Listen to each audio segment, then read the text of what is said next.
ओम शांति। सुनते हैं आज 8/7/2025 की प्रातः मुरली। ईश्वरीय अनमोल महावाक्य। मीठे बच्चे, यह तुम्हारा जीवन बहुत बहुत अमूल्य है, क्योंकि तुम श्रीमत पर सेवा करते हो। किसकी? विश्व की। इस हेल को हेवन बना देते हो। प्रश्न: खुशी गायब होने का कारण तथा उसका निवारण क्या है? उत्तर: खुशी गायब होती है देहाभिमान में आने के कारण। दूसरा, दिल में जब कोई शंका पैदा हो जाती है तो भी खुशी गुम हो जाती है। इसलिए बाबा राय देते हैं, जब भी कोई शंका उत्पन्न हो तो फौरन बाबा से पूछो। देही अभिमानी रहने का अभ्यास करो तो सदैव खुश रहेंगे। ओम शांति।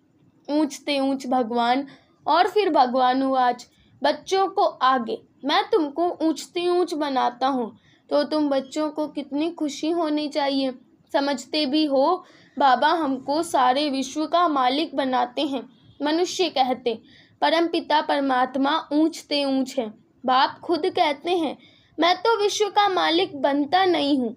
भगवानुवाच: मुझे मनुष्य कहते हैं ऊंचते ऊंच भगवान, और मैं कहता हूँ कि मेरे बच्चे ऊंचते ऊंच हैं। सिद्ध कर बताते हैं। पुरुषार्थ भी ड्रामा अनुसार कराते हैं। कल्प पहले मुआफिक।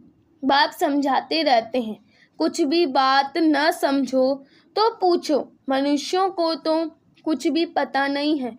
दुनिया क्या है, वैकुंठ क्या है, भल कितनी भी कोई नवाब मुगल आदि होकर गए हैं, भल अमेरिका में कितने भी पैसे वाले हैं, परंतु इन लक्ष्मी नारायण जैसे तो हो न सके।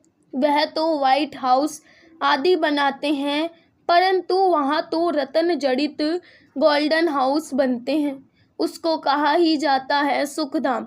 तुम्हारा ही हीरो हीरोइन का पार्ट है। तुम डायमंड बनते हो। गोल्डन एज थी, अब है आयरन एज। बाप कहते हैं तुम कितने भाग्यशाली हो। भगवान खुद बैठ समझाते हैं, तो तुमको कितना खुश रहना चाहिए। तुम्हारी यह पढ़ाई है ही नई दुनिया के लिए। यह तुम्हारा जीवन बहुत अमूल्य है, क्योंकि तुम विश्व की सर्विस करते हो। बाप को बुलाते ही हैं कि आकर हेल को हेवन बनाओ। हेविनली गॉड फादर कहते हैं ना। बाप कहते हैं तुम हेवन में थे ना, अब हेल में हो, फिर हेवन में होंगे। हेल शुरू होता है तो फिर हेवन की बातें भूल जाती हैं। यह तो फिर भी होगा, फिर भी तुमको गोल्डन एज से आयरन एज में जरूर आना है। बाबा बार बार बच्चों को कहते हैं, दिल में कोई भी शंका हो जिससे खुशी नहीं रहती तो बताओ। बाप बैठ पढ़ाते हैं तो पढ़ना भी चाहिए ना। खुशी नहीं रहती है क्योंकि देह अभिमान में आ जाते हो। खुशी तो होनी चाहिए ना। बाप तो सिर्फ ब्रह्मांड का मालिक है, तुम तो विश्व के भी मालिक बनते हो।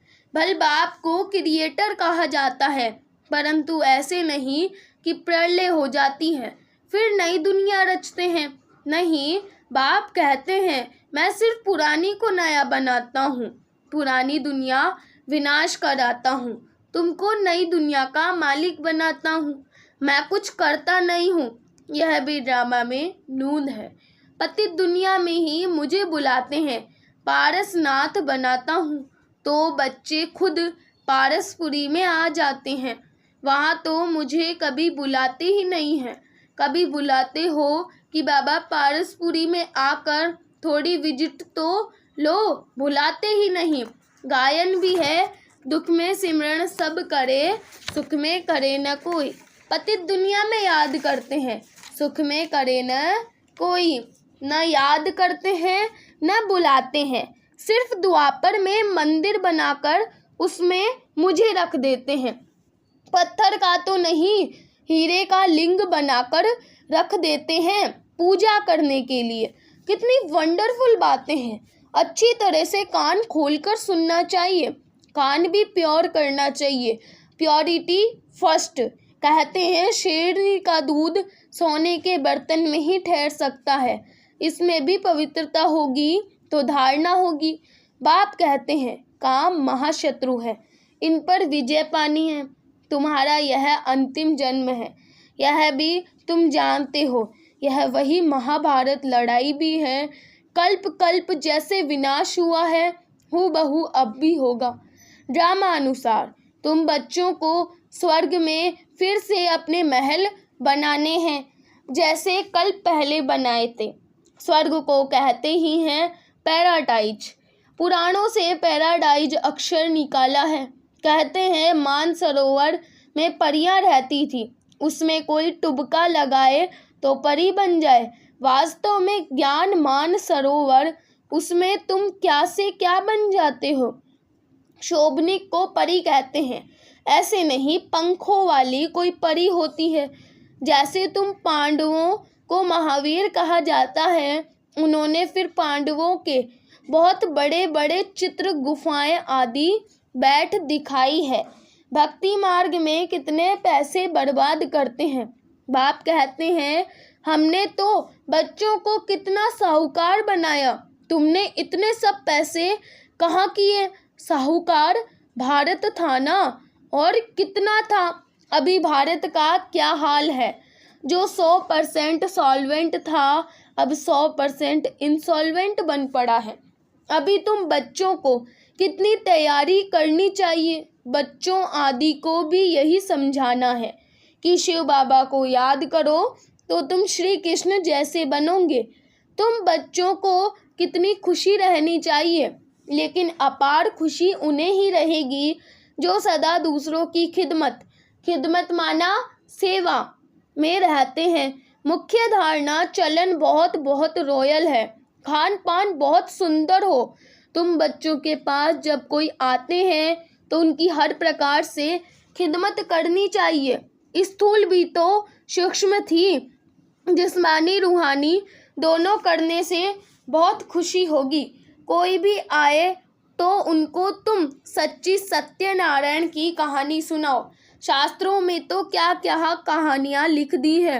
विष्णु की नाभि से ब्रह्मा निकला, फिर ब्रह्मा के हाथ में शास्त्र दे दिए हैं। अब विष्णु की नाभि से ब्रह्मा कैसे निकलते हैं, कितना राज है, और कोई इन बातों को कुछ समझ न सके। नाभि से निकलने की तो बात ही नहीं है। ब्रह्मा सो विष्णु, विष्णु सो ब्रह्मा बनते हैं।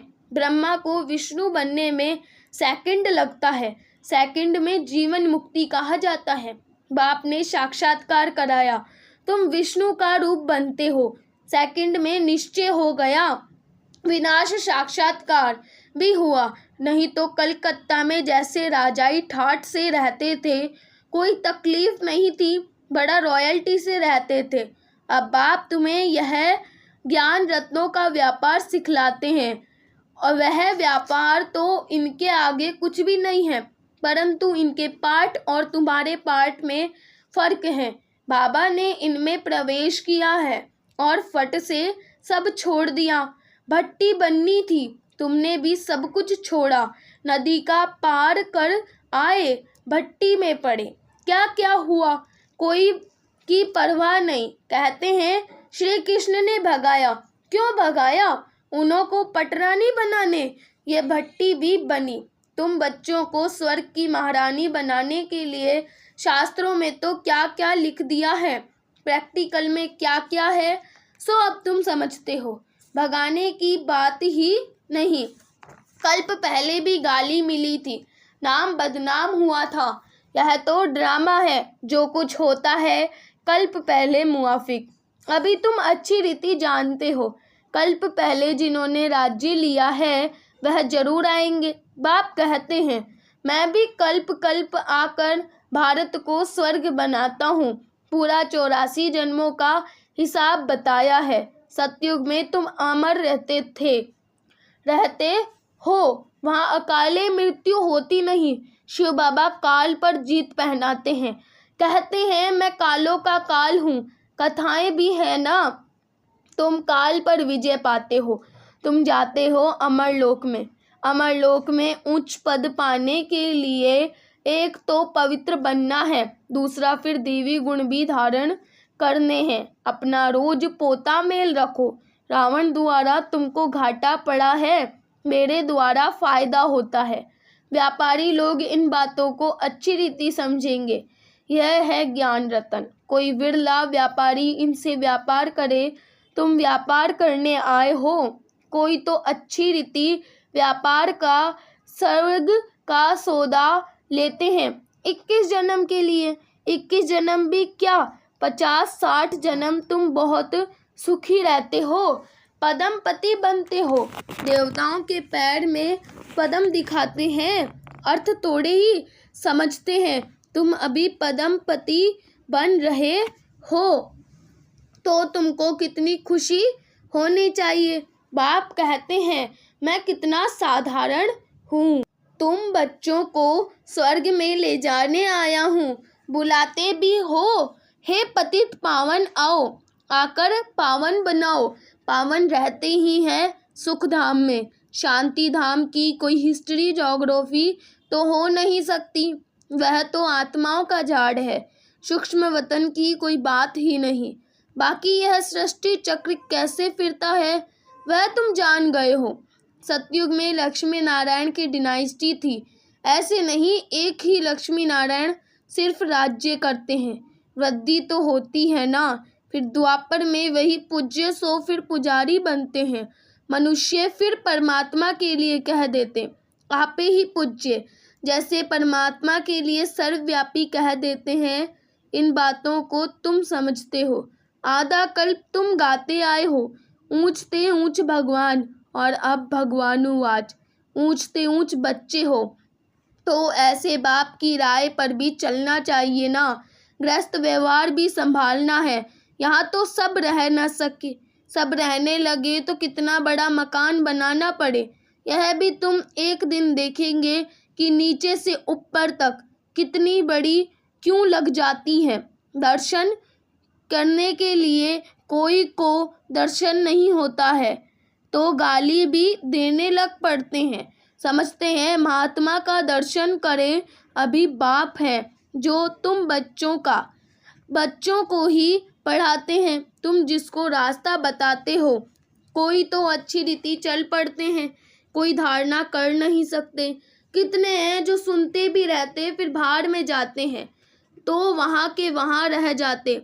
वह खुशी नहीं, पढ़ाई नहीं, योग नहीं। बाबा कितना समझाते रहते हैं, चार्ट रखो नहीं तो बहुत पछताना पड़ेगा। हम बाबा को कितना याद करते हैं, चार्ट देखना चाहिए। भारत के प्राचीन योग की बहुत महिमा है तो बाप समझाते हैं। कोई भी बात नहीं समझो तो बाबा से पूछो, आगे तुम कुछ भी नहीं जानते थे। बाबा कहते हैं यह है कांटों का जंगल का महाशत्रु है। यह अक्षर खुद गीता के हैं। गीता पढ़ते थे परंतु समझते थोड़े ही थे। बाबा ने सारी आयु गीता पढ़ी, समझते थे गीता का महात्म्य बहुत अच्छा है। भक्ति मार्ग में गीता का कितना मान है। गीता बड़ी भी होती है, छोटी भी होती है। श्री कृष्ण आदि देवताओं के वही चित्र पैसे पैसे में मिलते रहते हैं। उन्हीं चित्रों के फिर कितने बड़े बड़े मंदिर बनाते हैं। तो बाप समझाते हैं तुमको तो विजय माला का दाना बनना है। ऐसे मीठे मीठे बाबा को बाबा बाबा भी कहते हैं, समझते भी हैं, स्वर्ग की राजाई देते हैं। फिर भी सुनंती कथंती अहो माया फारकती देवंती। बाबा कहो तो बाबा माना बाबा। भक्ति मार्ग में भी गाया जाता है, पतियों का पति गुरुओं का गुरु एक ही है, वह हमारा फादर है। ज्ञान का सागर पतित पावन है। तुम बच्चे कहते हो बाबा हम कल्प कल्प आपसे वर्षा लेते आए हैं, कल्प कल्प मिलते हैं। आप बेहद के बाप से हमको जरूर बेहद का वर्षा मिलेगा। मुख्य है ही अल्फ, उसमें बेमर्ज है। बाबा माना वर्षा, वह है हद का, यह है बेहद का। हद के बाबा तो ढेर के ढेर हैं, बेहद का बाप तो एक ही है। अच्छा, मीठे मीठे 5000 वर्ष बाद फिर से आकर मिलने वाले बच्चों प्रति बाप दादा का याद प्यार और गुड मॉर्निंग। रूहानी बाप की रूहानी बच्चों को नमस्ते। हम रूहानी बच्चों की रूहानी माता पिता बाप दादा को याद प्यार और गुड मॉर्निंग। नमस्ते बाबा नमस्ते, शुक्रिया बाबा शुक्रिया, वाह बाबा वाह। धारणा के लिए मुख्य सार। फर्स्ट पॉइंट, स्थूल सूक्ष्म खिदमत माना सेवा कर अपार खुशी का अनुभव करना और कराना है। चलन और खान पान में बहुत रॉयल्टी रखनी है। दूसरा पॉइंट, अमर लोक में उच्च पद पाने के लिए पवित्र बनने के साथ साथ देवी गुण में धारण करने हैं। अपना पोता मेल देखना है कि हम बाबा को कितना याद करते हैं। अविनाशी ज्ञान रत्नों की जमाई कर रहे हैं। कान प्योर बने हैं जिसमें धारणा हो सके। आज हमारे मीठे प्यारे बाप दादा ने हमें वरदान दिया है, सेवा करते हुए याद के अनुभवों की रेस करने वाले सदा लवलीन आत्मा भव। सेवा करते हुए याद के अनुभवों की रेस करने वाले सदा लवलीन आत्मा भव। याद में रहते हो लेकिन याद द्वारा जो प्राप्तियां होती है उस प्राप्ति की अनुभूति को आगे बढ़ाते जाओ। इसके लिए अभी विशेष समय और अटेंशन दो जिससे मालूम पड़े कि यह अनुभवों के सागर में खोई हुई लवलीन आत्मा है। जैसे पवित्रता शांति के वातावरण की भासना होती है वैसे श्रेष्ठ योगी लगन में मगन रहने वाले हैं। यह अनुभव हो। नॉलेज का प्रभाव है लेकिन योग के सिद्धि स्वरूप का प्रभाव हो। सेवा करते हुए याद के अनुभवों में डूबे हुए रहो। याद की यात्रा के अनुभवों की रेस करो। आज हमारे मीठे प्यारे बाप दादा ने हमें स्लोगन दिया है, सिद्धि को स्वीकार कर लेना अर्थात भविष्य प्रारब्ध को यहाँ ही समाप्त कर देना। सिद्धि को स्वीकार कर लेना अर्थात भविष्य प्रारब्ध को यहाँ ही समाप्त कर देना। अव्यक्त इशारे हैं, संकल्पों की शक्ति जमा कर श्रेष्ठ सेवा के सिमनित बनो। जितना जितना आप बच्चे श्रेष्ठ संकल्प की शक्ति से संपन्न बनते जाएंगे उतना श्रेष्ठ संकल्प की शक्तिशाली सेवा का स्वरूप स्पष्ट दिखाई देगा। हर एक अनुभव करेंगे कि हमें कोई बुला रहा है, कोई दिव्य दृष्टि द्वारा शुभ संकल्प का बुलावा हो रहा है, कोई फिर दिव्य दृष्टि द्वारा बाप और स्थान को देखेंगे। दोनों प्रकार के अनुभवों द्वारा बहुत तीव्र गति से अपने श्रेष्ठ ठिकाने पर पहुंच जाएंगे। आज हमारे मीठे प्यारे बाप दादा ने हमें स्वमान दिया है, मैं सदा लवलीन आत्मा हूँ। अच्छा, ओम शांति ओम शांति ओम शांति।